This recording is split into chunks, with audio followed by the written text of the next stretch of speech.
Coach Ansel, una vittoria convincente, la prima in trasferta, prima della pausa, come hai visto i ragazzi? Un'ottima prestazione, ragazzi concentrati dall'inizio, la disciplina era buona, il livello fisico era ottimo e quindi hanno fatto tutto quello che abbiamo chiesto e quindi adesso abbiamo una pausa meritata. Un primo tempo più muscolare, mentre nel secondo Verona ha dilagato, si sono sbloccati i ragazzi, adesso dove possono arrivare?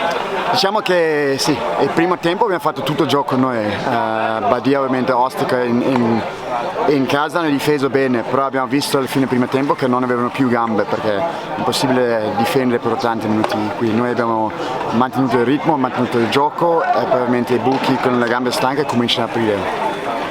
I cambi arrivati a un quarto d'ora dentro il secondo tempo hanno fatto vedere che la panchina del Verona è lunghissima e di altissima qualità.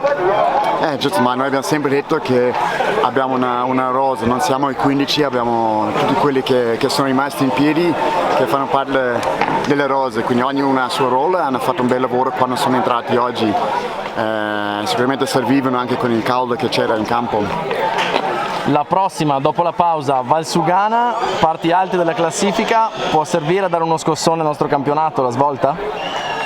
Guarda, sicuramente tutte le partite sono importanti, un'altra partita fuori casa per noi a Padova e quindi prendiamo partita per partita, noi andiamo là con la voglia di vincere, quindi spero adesso di recuperare qualcuno con queste settimane di pausa.